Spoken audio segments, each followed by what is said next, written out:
La puerta principal se cerró con un golpe seco tras el sonido del motor.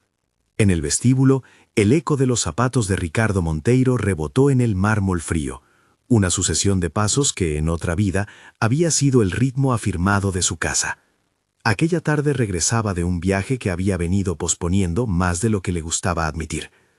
La mansión, con sus lámparas de araña y cuadros costosos, respiraba la misma opulencia de siempre, pero había un vacío palpable en cada habitación, una distancia entre los objetos y las voces que solían llenarla.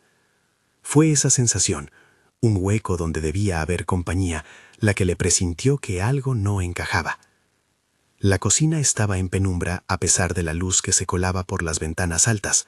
Sobre la isla central, una taza de café sin terminar y un periódico doblado. Al fondo, en el suelo junto a la puerta que daba al jardín, una figura pequeña, encorvada. Cuando sus ojos se ajustaron, la escena lo atravesó con la violencia de lo inexplicable. Una niña de 7 años, con el pelo recogido en una coleta que no cuidaban mucho, tenía la cabeza inclinada sobre un cuenco que no era para humanos. El sonido crujiente de las croquetas se mezclaba con la respiración contenida de la casa. Sofía levantó la cabeza al sentir los pasos. Su mirada, apenas de niña, buscó a alguien con la urgencia de quien necesita protección. Había algo más que sorpresa en sus ojos, miedo. «No le hables a la tía Leticia, papá, por favor», dijo con una voz que quiso sonar firme y se quebró en el último sílabo. Esas palabras, simples y directas, cayeron como un disparo. Ricardo dejó escapar un sonido que parecía querer ser pregunta y que terminó siendo un mandato a sí mismo. ¿Cómo había ocurrido esto dentro de su casa? La imagen, la niña a ras de suelo comiendo pienso para perros, rompía cualquier intento de racionalizar. No era la pobreza lo que la había traído allí, era la ausencia, y algo que se disfrazaba de orden doméstico, rutinas impuestas que, en el decir de Sofía, tenían reglas de hierro. En la pared, cerca de la mesa, una caja de cartón arrugada dejaba asomar papeles doblados con dibujos infantiles. Ricardo tiró de la tapa y encontró hojas repletas de trazos torpes, casas sin puertas, figuras pequeñas con líneas de hambre, palabras sueltas. No, siéntate, fuera. Había nombres escritos con la letra de una niña que intentaba explicar lo imposible. Leticia apareció en el umbral como si la escena fuera una molestia que acabaría pronto. Su vestido impoluto, el perfume caro, la sonrisa ensayada. Su respuesta fue inmediata, como si estuviese preparada para cualquier cosa menos para la compasión. «¿Qué pasa aquí?», preguntó Leticia, con la voz que ocultaba un reproche disfrazado de sorpresa. «Ricardo, siempre dramatizas. Seguro que es una de esas tontas ideas de la escuela». Sofía se encogió. Las croquetas cayeron de su mano al suelo y rodaron en pequeñas montañas. Miró a Ricardo con los ojos encharcados. «Ella dijo que no puedo comer fuera del horario», murmuró, la frase como una confesión que pesaba más que cualquier explicación. Ricardo sintió que el aire se volvía denso, como si cada palabra fuera un ladrillo que se añadía al muro entre él y la verdad. El empresario, acostumbrado a resolver crisis corporativas con llamadas y decisiones rápidas, se quedó sin guión. La culpa se le pegó a la piel. Recordar los vuelos, las reuniones que nunca terminaban, las promesas pospuestas. Sofía era su hija adoptiva, le había dado la vida en otra forma. Ricardo la había adoptado tras la muerte de Clara, su primera mujer, cuando la niña tenía apenas 3 años. La adopción había sido en su momento una decisión que parecía cerrar una herida. Sofía había traído risas infantiles y dibujos que llenaban la casa de color, pero la adopción no era un escudo contra la negligencia, ni un billete que garantizara afecto permanente. Leticia negó con la cabeza con esa sonrisa que resultaba fría bajo la luz. «No es para tanto», replicó. «Es una niña caprichosa. Todo esto son nimiedades». Las nimiedades, sin embargo, tenían un rastro. Ricardo notó la delgadez de Sofía al rodearla con el brazo para ponerla en pie, una finura que las fotos de cumpleaños y las mañanas del pasado no habían mostrado. Evitó describirlo en voz alta, porque lo que vio no debía ser reconstruido con morbo, sino registrado con cuidado. Cuando la llevó al baño y encendió el grifo para llenar la bañera con burbujas, la imagen de la espuma reflejó algo más que una simple limpieza. Era la primera tarea de alguien que se esforzaba por devolverle a la niña un cuerpo que no debía ser campo de batalla. Mientras la espuma ascendía, Ricardo comprobó, con la angustia de quien busca pruebas en lo cotidiano, signos de fragilidad. Manos que parecían más huesudas de lo que le correspondía a una niña de 7 años, la forma de su torso que dejaba entrever costillas tímidas bajo la piel. No pronunció ninguna palabra de juicio. Sofía, envuelta en la tibieza del agua, se aferró a un pato de goma como si fuera un testigo. «Papá», dijo con la candidez de quien se aferra a la última pertenencia segura. «¿Te quedas?». Ricardo prometió sin pensar demasiado. Fue una de esas promesas que no caben en los balances ni en la agenda, pero que hacen temblar el cuerpo con la fuerza de lo irrevocable. «Estoy aquí», susurró, y la niña repitió, como si pronunciarlo la voltease hacia la calma que tanto necesitaba. «Estoy aquí». Ese mantra pequeño, repetido en voz baja mientras la espuma iba llenando la bañera, sería más tarde una línea que él guardaría como un pacto. La escena doméstica se convirtió en una vorágine de decisiones urgentes. Ricardo llamó a su médico de confianza y acto seguido a una pediatra forense que conocía de asuntos de la familia. En paralelo, una empleada doméstica, Carmen, que llevaba muchos años en la casa y conocía las rutinas más íntimas, apareció temblando en el vestíbulo. Carmen habló en voz baja, con la rectitud de quien ha visto demasiadas cosas y ha aprendido a elegir sus palabras.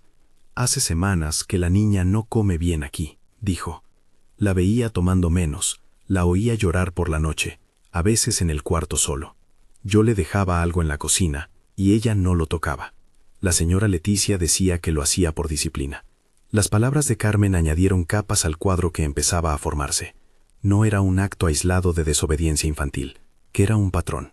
Juan, el jardinero, llegó a la casa esa tarde, con una bolsa de herramientas, y al ver el movimiento, se quedó a hablar. Recordó que una vez había escuchado a Leticia regañando a Sofía por abrir la nevera sin permiso, y que la niña le había contado, con voz baja, que tenía horarios estrictos para comer. La maestra de Sofía, Mariana, fue la que encajó la alarma final con su testimonio un día después, cuando Ricardo, aún temblando por lo descubierto, acudió a la escuela. Mariana, docente paciente y meticulosa, llevaba notas. Había visto a Sofía retraída, entregando dibujos con figuras tristes, mirando el recreo desde lejos, con manos que evitaban el contacto. En una libreta, la maestra había notado: Sofía dibuja casas con puertas cerradas. En varias hojas escribe: no puedo. Solicito hablar con los tutores. Mariana habló con la firmeza que da la obligación de proteger. Su preocupación se convirtió en una hoja en la carpeta del caso. Mientras tanto, Leticia se movía con una combinación de negación y una capacidad para reescribir la escena que ocupaba la casa. Llamó a su abogada, y su respuesta pública, cuanto más medida, más parecía destinada a desviar la atención. «Sofía tiene horarios, así se educa», dijo en un tono que buscaba transformar el cuidado en control. Pero la casa ya no permitía que esa versión circulara sin fricción. Los dibujos, la delgadez, las voces de los empleados y el baño con espuma habían tejido un relato alternativo que nadie podría barrer con palabras. El primer informe médico fue contundente en su discreción. La pediatra perito, doctora Patricia Almeida, examinó a Sofía con cuidado y anotó signos de desnutrición parcial, tono bajo y evidencias de privación alimentaria. No se trataba de una descripción morbosa. Era un documento clínico que exigía intervención. La doctora recomendó medidas de protección inmediata y propuso una evaluación psicológica urgente.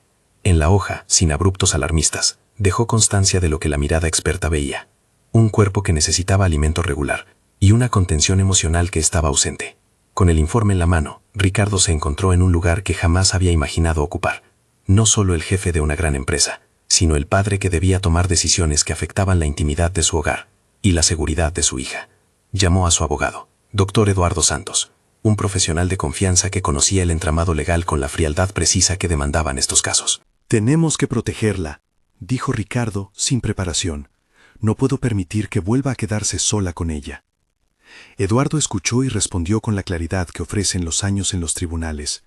Un procedimiento inmediato, medidas provisionales, orden de protección temporal si fuera necesario. No entró en promesas que no podía sustentar. Habló de pasos, de peritajes, de consignar pruebas. Fue el lenguaje de quien sabe convertir la crisis en un plan. Leticia, al sentirse arrinconada, escaló su defensa. Contrató a una abogada de perfil agresivo, y por un breve segundo la casa pareció la sala de una batalla en ciernes. Mensajes profesionales cruzándose, celulares vibrando, voces en tonos contenidos. En la superficie, Leticia mantenía la compostura. Detrás, la estrategia era reescribir la narrativa antes de que la evidencia hiciera su trabajo. Ricardo, confuso entre la ira, la culpa y la urgencia, comenzó a reconstruir su relación con Sofía como quien aprende un idioma que había olvidado. Hizo panqueques una mañana, torpes, con harina por doquier, y un pancake que a pesar de su forma irregular fue recibido con una sonrisa genuina. Le leyó cuentos por la noche y la escuchó dibujar, ahora sin miedo, o al menos con menos.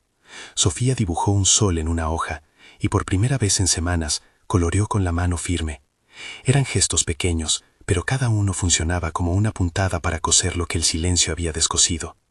En una de esas noches, después de leer una historia de animales valientes, Sofía se quedó dormida en el sofá, su cuerpo ya no tenso como la primera tarde en la cocina. Ricardo la cubrió con una manta, y como si las palabras tuvieran el poder de sellar el compromiso, le murmuró: «Voy a estar siempre, para siempre». Ella, con unos ojos que en la oscuridad parecieran encontrar un ancla, respondió apenas: «Estoy aquí». La repetición de esa frase fue como un juramento compartido, pequeño y frágil, que se convirtió en el principio de una nueva rutina de cuidado. Las primeras medidas que se tomaron no fueron públicas, se hicieron en despachos, en el consultorio de la pediatra, en conversaciones con la trabajadora social asignada de manera preventiva. La recomendación de la psicóloga forense, doctora Ana Luisa, fue precisa. Suspender las visitas no fue un castigo, sino una acción provisional para garantizar la seguridad de Sofía mientras se recogían pruebas. Ana Luisa propuso sesiones de apoyo para la niña, una evaluación psicológica sostenida y, si era necesario, la orden de protección temporal que impidiera acercamientos sin supervisión. Era, explicó, una medida que protegía más que exponía. La noticia no llegó a los medios todavía. El equipo legal de Ricardo cuidó de las filtraciones y procedió con discreción. Aún así, la detergencia del conflicto ya empezaba a teñir la casa. Leticia rumoreó sobre su reputación. Amenazó con hacer público que era una madre dedicada y que aquellas acusaciones eran exageraciones creadas por una familia desunida. A través de su abogado, insinuó una campaña para revertir la percepción pública.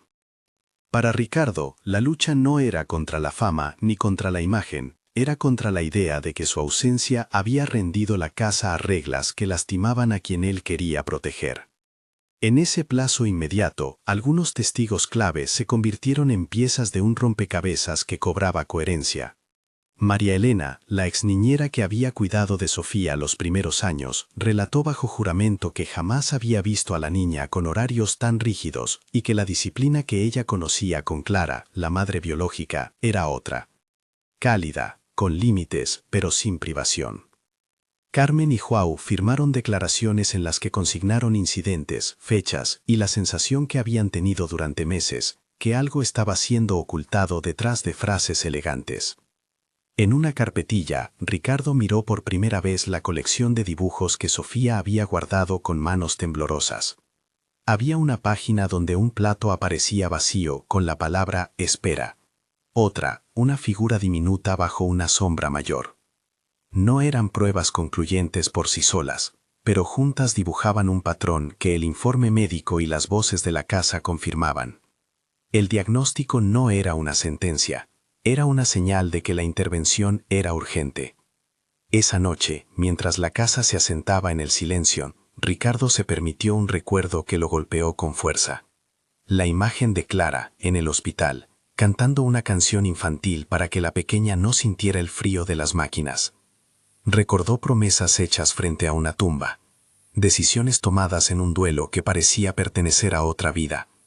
Había pensado que la adopción lo redimiría de la ausencia, que el amor sería suficiente para reparar el pasado. Ahora aprendió que el amor debía ejercerse, día a día, sin delegarlo a otros. En el despacho de su abogado, Ricardo firmó la delegación para iniciar la práctica de pruebas. Fotografías del cuarto de Sofía. Peritajes médicos. Recopilación de mensajes y testimonios. La legalidad se movía con la precisión burocrática que él conocía bien. No buscó venganza. Quería una cosa simple, y sin embargo, extraordinariamente compleja. Recuperar la serenidad de la niña. Leticia, por su parte, no se retiró del escenario. Con la frialdad que conocía bien los mecanismos del poder, contactó a un bufete de defensores con experiencia en casos que afectaban reputaciones. La posibilidad de una guerra mediática se cernía en el horizonte, y en ese horizonte el caso podía transformarse en un espectáculo que devorara la intimidad de Sofía. Esa posibilidad inquietó a Ricardo más que cualquier litigio. La idea de que el público, con sus miradas y juicios, pudiera entrar en la vida de su hija y medirla con criterios de entretenimiento, le parecía intolerable. En medio de las llamadas, las resoluciones y los sentimientos a flor de piel, surgió una voz que pidió algo simple pero decisivo, la de la niña. No para una audiencia pública, no para un juicio mediático, sino para que alguien la escuche de verdad. La psicóloga del tribunal, siguiendo protocolos, propuso una sesión en cámara cerrada, donde Sofía pudiera hablar en presencia de profesionales que la protegieran. La idea era que su relato, la versión de una niña de 7 años, fuera registrada con el cuidado de no exponerla innecesariamente. El primer encuentro con los profesionales fue una mezcla de rigidez técnica y ternura. La psicóloga dejó que la niña jugara primero, que deslizara bolitas de plástico y dibujara sin presión.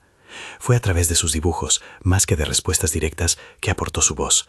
Una casita con puertas cerradas, una figura pequeña junto a una figura mayor con los ojos tachados. Y por primera vez, en una frase corta y entrecortada, Sofía repitió aquello que ya había dicho en la cocina. «No le hables a la tía Leticia, papá, por favor». Esas palabras, registradas con cuidado, se convirtieron en un testimonio que no buscaba espectáculos, sino protección. Nunca se pronunció una acusación como sentencia. Se narró una experiencia que exigía intervención. Al despedirse de la consulta, Ricardo tomó a su hija de la mano y la llevó a casa por un camino distinto al habitual, sin pasar por las habitaciones donde la tensión aún respiraba. Quería que la niña recordase más las calles y menos la mansión. Compraron pan en una pequeña panadería y se sentaron en un banco buscando normalidad. Sofía comió la porción con hambre contenida, sin la urgencia que había llevado a las croquetas en la cocina. Fue una comida sencilla que, para ambos, parecía el primer reparo de una herida. En la madrugada, cuando la casa dormía, Ricardo se quedó despierto revisando papeles y declaraciones, tratando de ordenar el caos en palabras que sonaran a verdad. Pensó en Clara, en el juramento no dicho cuando firmó la adopción, en la posibilidad de arreglar lo que se había roto. No fue solo una crisis legal, era una crisis de presencia, y la respuesta que buscaba no estaba en las cuentas del banco ni en la influencia. Estaba en la capacidad de estar, de volver a ser el adulto que no delegaba la mirada hacia su hija. La decisión de interponer medidas provisionales se tomó con esa mezcla de legalismo y paternidad. No era una solución final, pero era un escudo. Mientras los documentos se firmaban en sombras de madrugada y las copias se enviaban a los despachos pertinentes, Leticia, por su parte, preparaba una estrategia para negar y minimizar, para convertir la disciplina en virtud y la intervención en una intromisión. La tensión subía y la calma parecía un recurso que había que reconquistar a cada instante. Ricardo cerró los ojos un momento y en la oscuridad repitió en voz baja la frase que había dicho a su hija en la bañera. «Estoy aquí». No era una frase para el juzgado ni para la prensa. Era un pacto que tomaría forma en los detalles de cada día que siguiera. En el silencio de la casa, mientras las sombras se alargaban y la ciudad respiraba a 2 velocidades, un teléfono sonó. Era la abogada de Leticia. El mensaje venía envuelto en cortesías que ocultaban amenazas. La conversación que vendría al día siguiente prometía elevar la disputa a un plano donde no solo se decidiría quién tenía la razón, sino qué narrativa prevalecería ante los ojos de otros. Ricardo dejó el teléfono a un lado y miró a la niña dormida. Su mano descansaba sobre la manta que le cubría los hombros. En voz baja, más para sí que para nadie, volvió a decir, como si la repetición pudiera solidificar la promesa: «Estoy aquí». La casa, por primera vez en mucho tiempo, escuchó esa confesión sin distraerse. Fue un comienzo que no garantizaba nada, pero que representaba una elección, priorizar la protección por encima de la apariencia. Y en esa elección empezaron a alinearse los próximos pasos, que ya no serían solo corporativos ni públicos, sino íntimos y definitivos. La batalla acababa de comenzar, y aún quedaban por delante juicios, peritajes y una disputa por la verdad que apenas se estaba formando. Si esta historia te toca, comenta de dónde nos ves y suscríbete para seguir cómo continúa. Las semanas que siguieron se desplegaron con la mezcla extraña de furia contenida y procedimientos metódicos que pertenecen a quien ha pasado buena parte de su vida manejando crisis entre gráficas y balances. Pero esta crisis no era una caída en bolsa. Había una niña en el centro, y cada documento que se generaba tenía un peso humano que las cifras nunca habían llevado. Ricardo había aprendido a delegar. Esta vez no quería delegar el cuidado. Con todo, supo que no bastaba con abrazos. Necesitaba pruebas, testigos y procedimientos que aseguraran que nadie pudiera volver a ignorar lo que estaba ocurriendo detrás de las cortinas. En la oficina de su despacho, iluminada pero sin ostentación, Ricardo y su abogado, el doctor Eduardo Santos, trazaron el mapa de lo que vendría. Eduardo, con su voz mesurada, habló de peritajes, de custodia provisional, de los plazos y de las medidas cautelares que por su naturaleza debían ser rápidas y discretas. Le explicó cómo se preservaban las pruebas, fotografías del cuarto y de los dibujos, fichas médicas, declaraciones firmadas por empleados, informes psicológicos. Todo aquello debía alojarse en carpetas con fechas, testigos y cadena de custodia para que, llegado el momento, no quedaran dudas sobre la veracidad del relato. «No vamos a exponer a Sofía», dijo Eduardo. «Cualquier declaración suya será en cámara cerrada, con profesionales que la acompañen. La prioridad es su estabilidad».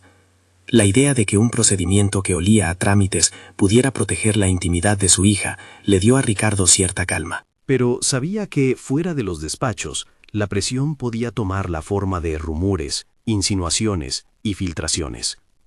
Leticia, alejada momentáneamente de la escena doméstica, había puesto en marcha una defensa que combinaba la retórica de la normalidad con abogados de perfil público, dispuestos a presionar y a empujar la narrativa hacia la confusión.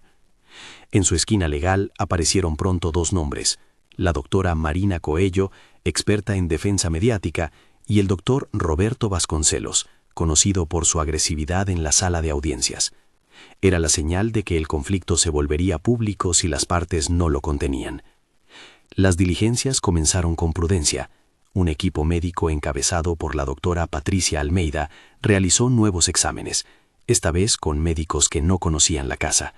Sus notas se añadieron a la carpeta: observaciones clínicas, recomendaciones nutricionales y la solicitud urgente de una evaluación psicológica especializada.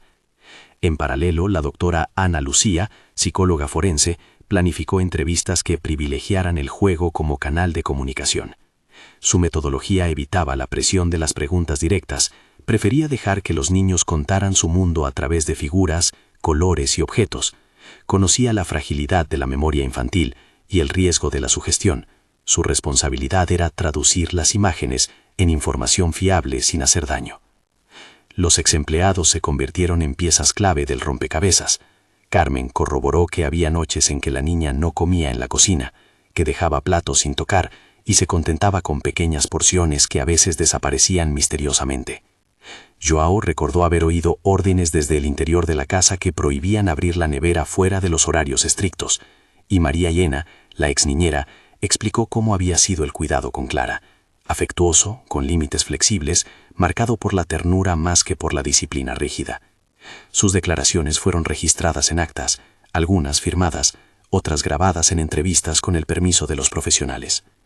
No eran historias sensacionales, eran fragmentos cotidianos que juntos dibujaban una tendencia. A medida que se reunían pruebas, la estrategia de Leticia se hizo más evidente: transformar la intervención de Ricardo en intromisión, la preocupación en exageración.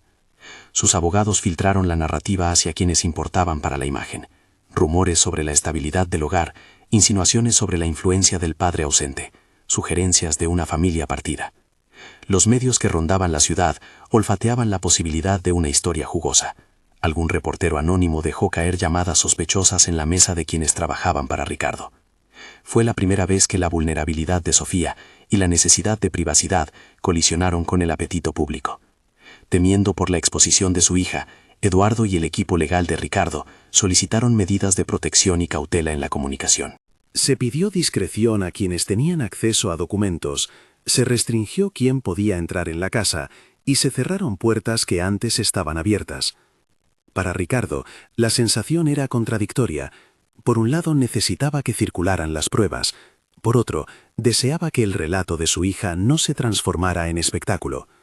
Aprendió a moverse en los márgenes, a permitir lo justo y a negar lo que pudiera herirla. La preparación para la audiencia tuvo un ritmo propio. La doctora Ana Luisa trabajó con Sofía en sesiones cortas, sostenidas por juego y dibujo. Bajo su cuidado, la niña fue encontrando una forma de expresar lo que sentía, sin sentir que delataba a nadie. Los dibujos, que habían sido hasta entonces símbolos de alarma, se convirtieron en herramientas terapéuticas. Sofía dibujaba una casa con una puerta abierta y un sol en una esquina. La progresión indicaba progreso y seguridad. En una de esas sesiones, la psicóloga le ofreció una muñeca, y la niña, con una voz tenue, dijo: «Me asustaba cuando me gritan. No quiero gritos cuando como». La frase, pequeña, no necesitó mayor dramatismo. Las implicaciones ya estaban en los informes. Mientras tanto, el equipo de Ricardo reunió material que fuera irrefutable: fotografías del cuarto con las raciones para perros abiertas, imágenes de la cocina en distintos horarios, fichas médicas previas que mostraban peso y talla en distintas épocas, y testimonios escritos de empleados con fechas. Cada documento se organizaba por prioridad: lo clínico en un dossier, lo testimonial en otro, lo audiovisual, con autorización restringida, en un tercero. Este trabajo metódico calmaba la inquietud de Ricardo y le ofrecía un marco donde confiar en que su hija quedaría protegida. A pesar de todas las precauciones, algún rumor logró escaparse. En redes sociales aparecieron insinuaciones, titulares sin corroborar y opiniones que carecían de contexto. Había quienes, lejos de las pruebas, ya habían condenado. Para Leticia era una oportunidad. Su defensa aprovechó la lógica del ruido para erosionar la imagen de quien cuestionaba su autoridad. Ricardo, que conocía el poder de la opinión pública sobre la reputación, comprendió que la batalla tendría también un frente simbólico. No solo se defendía a su hija, sino la posibilidad de reconstruir la verdad en medio de la confusión. La cita ante el juzgado de familia llegó al cabo de unas semanas. El doctor Marcelo Ferreiga, juez con experiencia en casos sensibles, presidía la sala. Su actitud reflejaba la cautela de quien sabe que las decisiones que toman pueden marcar vidas más allá de lo que el expediente muestra. Antes de la audiencia pública, se acordó que la declaración de Sofía se haría en cámara cerrada, con la presencia de la psicóloga forense y de una trabajadora social. También se pactó que su identidad no sería expuesta en medios y que los accesos al edificio estarían controlados. El día de la audiencia, la casa se organizó en torno a la protección. Ricardo llevó a Sofía con una rutina que convirtió lo extraordinario en algo lo más parecido a la normalidad. Desayuno sencillo, un juguete favorito en la mochila y la promesa, repetida una vez más, de que volvería por ella. En el coche, en el trayecto, la niña dibujó sin hablar mucho. A veces alzaba la vista y le sonreía con una confianza que todavía estaba en construcción. Para Ricardo, cada mirada de ella era un recordatorio de que su papel ya no podía ser el del CEO ausente. Debía ser, sin espectáculo, el adulto presente. En el pasillo del juzgado, antes de entrar, se encontró con la maestra Mariana, que asistía como testigo. Ella le dio un apretón de manos discreto. En su mirada había la determinación de quien, en una escuela, aprende a ver señales donde otros solo ven silencio. También vio a Carmen y a Joao, los empleados que habían firmado declaraciones, y a María Elena, que se mantuvo al margen, con la serenidad de quien sabe que su testimonio no se trata de ajusticiar, sino de proteger. Todos compartían la impresión de que lo importante era la niña, no la aniquilación de una persona. La sala donde se escucharía a la niña fue pequeña y cálida, diseñada para reducir la intimidación. Las cámaras, si las había, estaban desconectadas y la puerta estaba cerrada al público.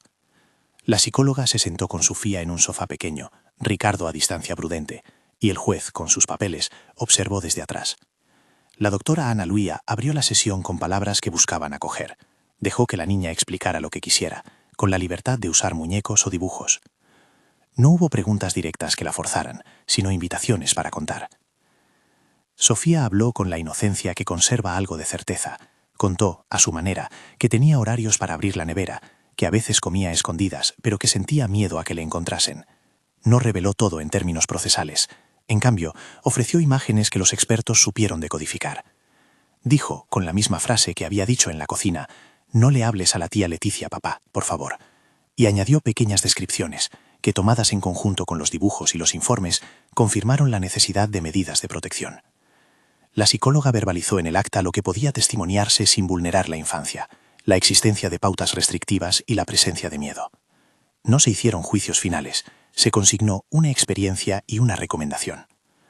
Al término de la sesión en cámara cerrada, a la que solo accedieron las partes autorizadas, el juez decretó medidas provisionales: orden de protección temporal y limitación de visitas hasta que la evaluación psicológica y la investigación avanzaran. Fue una resolución que no resolvía la culpa o la inocencia definitiva de nadie, pero sí colocaba la seguridad de la niña como prioridad. En los papeles se leyó la palabra temporal muchas veces. La legalidad, con su lenguaje burocrático, cuidaba el tiempo y las garantías de todas las partes. Para Ricardo fue un alivio, una salvaguarda, aunque la batalla continuaría en otras instancias. Afuera, en el aire frío de la ciudad, la noticia circuló de forma controlada. Los equipos legales de ambas partes hicieron declaraciones medidas. Leticia, a través de sus abogados, manifestó sorpresa y aseguró que colaboraría con el proceso. Sus palabras buscaron transformar la medida en algo procedural. La prensa recogió la información sin sensacionalismos, aunque los comentarios en redes ya habían comenzado a polarizar.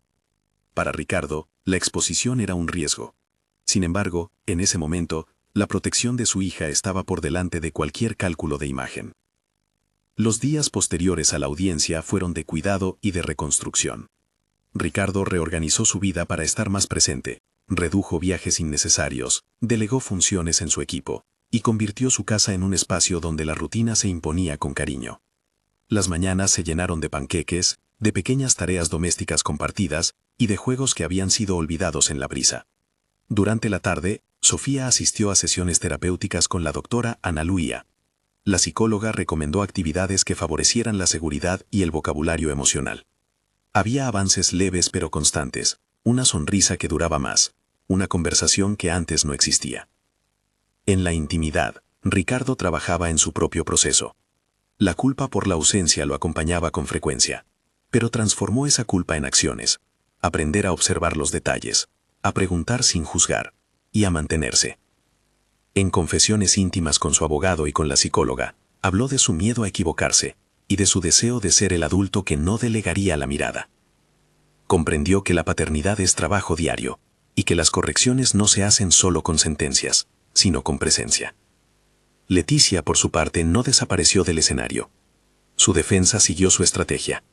Cuestionar la interpretación de las pruebas, resaltar la historia de la adopción como un contexto de confusión emocional, y presentar informes que relativizaban la gravedad de los hechos. Contrataron peritos que, con otros ángulos de lectura, ofrecieron hipótesis alternativas. La táctica era conocida: inundar el cuadro de matices para que la verdad se diluyera entre interpretaciones. Era para Ricardo un recordatorio incómodo de que la búsqueda de justicia no siempre es una línea recta. El proceso continuó con diligencias complementarias, entrevistas a escolares, revisiones de horarios, entrevistas a pediatras y la convocatoria de testigos. La maestra Mariana rindió su testimonio en una sesión reservada. Relató cómo la niña había cambiado en pocos meses y mostró las anotaciones que había hecho en su cuaderno. María Elena corroboró episodios pasados, y Carmen y Juan formalizaron declaraciones.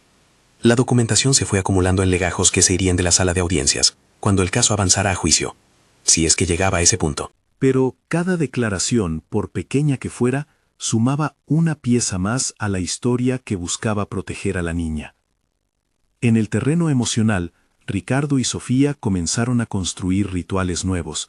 Había noches de lectura, de preparar la cena juntos y de ordenar dibujos.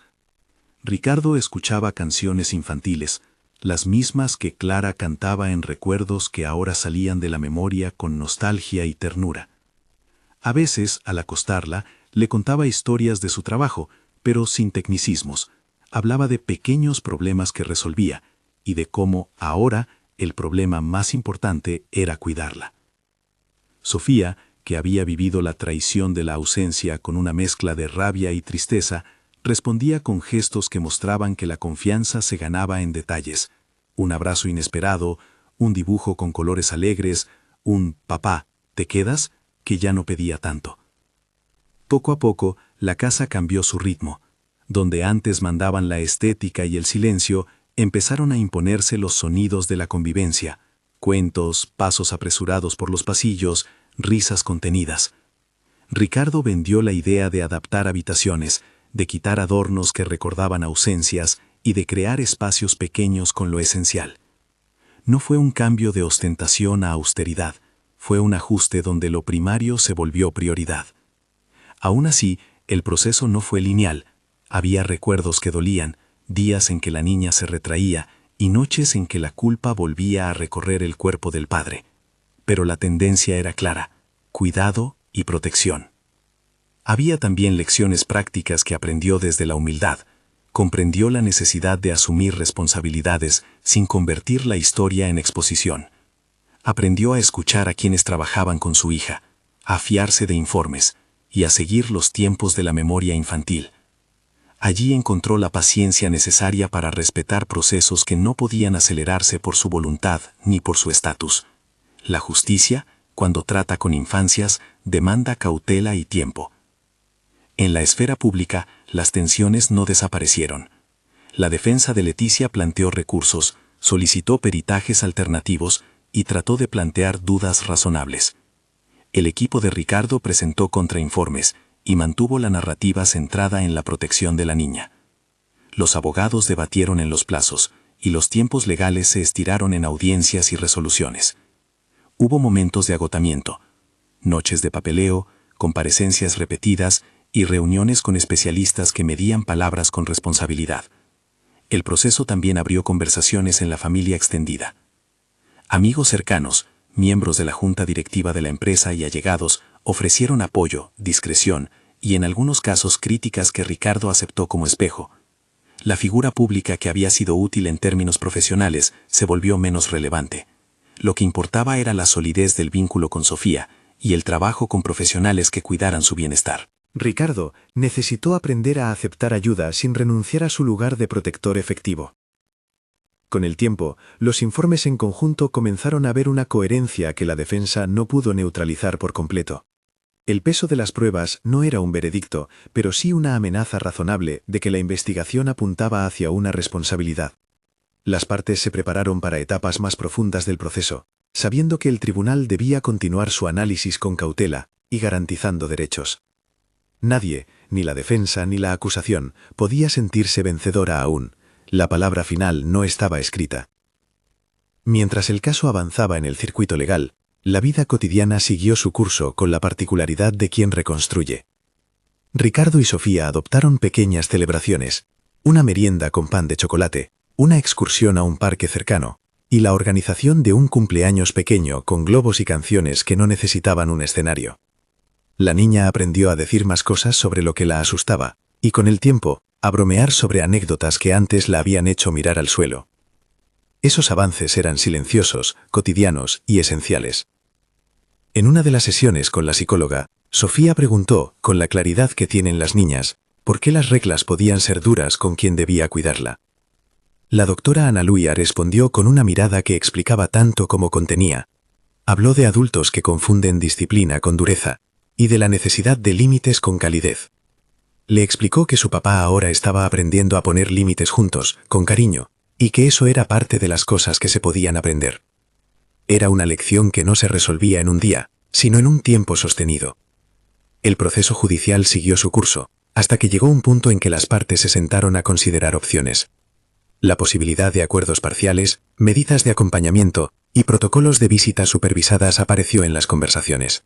Sin embargo, la complejidad del caso y la necesidad de no apresurar pasos llevaron a todas las partes a aceptar que algunas decisiones tendrían que esperar más pruebas y más tiempo. El término legal que dominaba las agendas fue indefinido, algo que, aunque frustrante, respetaba la cautela necesaria. En lo familiar, el vínculo entre padre e hija se fortalecía con un gesto que, por sencillo, resultaba profundo. La rutina de colocar juntas una pequeña lámpara en la mesilla de noche, apagando la luz grande para favorecer una atmósfera de calma. La lámpara representaba el cuidado presente. Encenderla cada noche era una señal de que alguien velaba por ella. A veces, cuando la niña despertaba sobresaltada, buscaba la mano de Ricardo y la encontraba. Él, con paciencia, repetía el mantra que ya había dicho: «Estoy aquí». No era una frase performativa, sino una práctica diaria. En reuniones con el equipo legal, Ricardo se mantuvo firme en no exponer a la niña más de lo necesario. Había quien, desde la lógica estrictamente mediática, proponía capitalizar la situación para silenciar ataques de reputación. Él rechazó esas ideas. Entendió que la prioridad no era ganar titulares, sino construir un entorno donde su hija pudiera sanar. Ese límite ético se convirtió en una línea roja que sus abogados respetaron. Con el paso de los meses, algunos elementos de la vida de Leticia quedaron en evidencia como preocupantes para el tribunal. su afán por controlar horarios, testimonios que relataban rigidez y episodios puntuales que coincidían en el tiempo y en la naturaleza. No se trataba de un relato única y simplemente verificado. Era la suma de señales que, analizadas por profesionales e instituciones, exigían intervención. Las medidas cautelares, por tanto, se mantuvieron con la intención de proteger a la menor mientras se avanzaba en la investigación. Hubo también instantes de humanidad inesperada que recordaron que la vida no se reduce al conflicto judicial. En una tarde lluviosa, Ricardo y Sofía cocinaron galletas sin medir bien los tiempos. El horno se pasó y las galletas quedaron oscuras. En lugar de enfadarse, rieron. Sofía, orgullosa, pegó algunos dibujos en la nevera y dijo: «Mira, papá, aquí están mis historias». Eran gestos pequeños que constituían la trama de una nueva cotidianidad. La batalla mediática, por su parte, no logró desviar la atención principal, la protección de la niña. Aunque hubo comentarios, artículos y conjeturas, la documentación y la prudencia con la que se había manejado el caso impidieron una exposición dañina. Los abogados de Ricardo cuidaron que la información pública respetase los límites ordenados por el juzgado y que la identidad de Sofía permaneciera resguardada. Fue un trabajo discreto que no buscaba premios en el espacio público, sino la tranquilidad para que la niña creciera sin la herida de la intromisión. Con el tiempo, y conforme se acumulaban informes que respaldaban la necesidad de supervisión, el enfoque del caso se trasladó hacia la reparación y la prevención. La doctora Ana Luya recomendó programas de apoyo familiar, talleres de manejo emocional para adultos y actividades escolares que fortalecieran la resiliencia de Sofía. Ricardo aceptó participar en las sesiones. No lo hizo por imagen, sino por aprendizaje. Aprendió a nombrar emociones, a utilizar un lenguaje que no hiciera daño y a ofrecer límites con afecto. Fue una educación en la práctica de la paternidad que antes le faltaba. Hubo, sin embargo, momentos de duda. A veces por la noche, cuando la casa se quedaba en silencio, la voz de la culpa subía con fuerza. ¿Y si no hubiera vuelto cuando lo hizo? ¿Y si hubiera delegado más? Pero esas dudas se transformaron en acciones concretas. Mayor disponibilidad, citas médicas regulares y la invitación a participar en los talleres sugeridos por los profesionales. La paternidad dejó de ser una figura abstracta y pasó a ser una disciplina del día a día. Mientras tanto, el expediente judicial continuó sin resolución final. No hubo veredicto que cerrara la historia de forma categórica. El sistema, por su propia naturaleza y por la complejidad del caso, siguió atento a cada nuevo informe. Para quienes esperaban un desenlace inmediato, el indefinido fue difícil de aceptar. Sin embargo, para Ricardo y para la niña, el hecho de que se priorizara su seguridad fue lo que realmente importó. Las medidas provisionales seguían en pie, y el tribunal solicitaba actualizaciones periódicas para evaluar la evolución. En la casa de Ricardo, la vida retomó una dirección más humana. Celebraron un pequeño cumpleaños para Sofía, con velas sencillas y canciones que no necesitaban orquestas. Invitaron a la maestra Mariana y a María Elena, no para exhibir un triunfo, sino para agradecer el apoyo. Fue una reunión discreta y cálida, donde la niña sopló sus velas con la naturalidad de quien ha conocido tempestades y ahora descubre calma. Hacia el final del periodo que siguió a la audiencia, la rutina diaria se consolidó en costumbres que sustituyeron el vacío por atención. Desayuno juntos, tarea supervisada, tardes de parque. Sofía, que había aprendido a sostener el lápiz con menos temor, empezó a colorear con trazos más seguros y a escribir palabras que antes parecían lejanas. Su voz ganó un matiz de confianza. En un dibujo reciente mostró una casa con ventanas abiertas y dos figuras juntas, una figura grande y otra pequeña cogidas de la mano. Ricardo colgó ese dibujo en la pared de la cocina. Lo miraba a menudo como quien repite una promesa en silencio. La historia no concluyó con una sentencia que cerrara el caso de forma rotunda. El proceso judicial quedó marcado como indefinido en cuanto a su desenlace final, pendiente de más peritajes y de la evaluación de todas las partes. Pero, aún en esa indeterminación legal, algo sustantivo había cambiado. La casa había recuperado una dimensión humana y la niña gozaba de protección y cuidados constantes. Para Ricardo, ese fue el triunfo inmediato, la seguridad de Sofía por encima de cualquier otro resultado. En una noche templada, mientras la ciudad respiraba lento, Ricardo se sentó en el sofá junto a su hija y abrió un álbum de fotos. Pasaron las páginas de recuerdos. Una foto de Clara con la niña en la playa, otra de la fiesta de los 3 años, dibujos antiguos. Sofía señaló una foto y dijo, con la sinceridad que tienen las cosas pequeñas: «Papá, ¿podemos hacer más dibujos juntos?». Ricardo la miró, con la emoción contenida y la gratitud por la segunda oportunidad de estar presente. «Sí», contestó él, «y cada día haremos uno nuevo». Ella asintió y apoyó la cabeza en su hombro. En ese gesto hubo algo que no necesitaría testigos ni tribunales, la certeza de que alguien estaba ahí, con voluntad y tiempo. Esa presencia cotidiana se convirtió en la práctica diaria que, para ambos, tenía más fuerza que cualquier documento legal. Afuera, la ciudad siguió su ritmo. Las noticias se ocuparon de otras historias, las cuentas corporativas siguieron su marcha y la vida pública de Ricardo retomó tareas. Pero él había cambiado.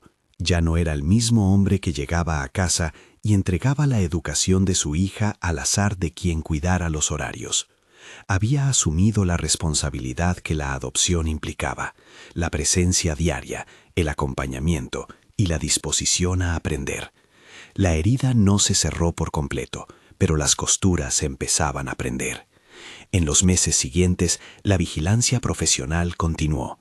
Las evaluaciones psicológicas mostraron indicios de recuperación y los informes médicos dictaron planes de nutrición y seguimiento. No hubo promesas de curas instantáneas. La narrativa científica habló de procesos, tiempos y apoyos. Para Ricardo, aprender a esperar con constancia fue difícil, pero necesario. Comprendió que el cuidado sostenido gana terreno a cualquier gesto puntual. Una tarde, al acostar a Sofía, ella preguntó: «Papá, ¿crees que la tía Leticia va a cambiar?». Ricardo pensó en las complejidades humanas, en las decisiones que llevan a patrones de conducta. No tenía una respuesta que fuera una sentencia ni una reparación. En su lugar, respondió lo que verdaderamente sentía y podía sostener. «No sé si cambiará, pero sí sé que aquí puedes estar segura, y eso es lo que haré cada día». Ella, en la penumbra, murmuró con los ojos cerrados: «Estoy aquí». La frase, que había sido un pedido al principio, ahora se transformaba en un lugar de pertenencia. Para Ricardo, escuchar esas palabras era la confirmación de que el trabajo no había sido en vano. La historia, en lo judicial, siguió abierta. El proceso continuaba, con plazos, recursos y etapas que demandaban paciencia. No se adivinaba un final pronto, ni una absolución inmediata. Pero fuera de los tribunales, la vida de la niña y la de su padre había cambiado de forma concreta. Más presencia, menos delegación, mayor escucha. Esa transformación fue la verdadera reparación que Ricardo podía ofrecer en aquel momento. En la última escena de esta etapa, la cámara podría alejarse lentamente de la casa para ofrecer una imagen que contrasta con la del inicio. Ya no hay una cocina con una niña sola hincada en el suelo. Hay una mesa con platos pequeños, dibujos colgados y una lámpara que se enciende cada noche. La casa conserva su tamaño y su esplendor, pero ahora las prioridades habitan sus habitaciones. Ricardo y Sofía, en el silencio de la noche, comparten un espacio donde la promesa de «estoy aquí» se hace práctica cotidiana. No hay un cierre legal definitivo que pueda narrarse ahora. Hay, en cambio, una certeza humana, el compromiso de un padre que decidió permanecer y la protección activa de quienes entendieron que una infancia vale más que cualquier reputación. La batalla continúa en los despachos y en las salas de audiencia, pero en la vida diaria ya hay una victoria tangible. Y cuando la niña abre la puerta de su habitación por la mañana y encuentra a su padre esperando con pan recién hecho, el mundo, aunque imperfecto, parece un lugar donde la cura no llega de golpe, pero sí de la reiteración de gestos simples y sinceros. Si quieres seguir la evolución de este caso y apoyar la causa de la protección infantil, suscríbete y deja un comentario. Tu voz puede ayudar a que estas historias se cuenten con responsabilidad y sensibilidad.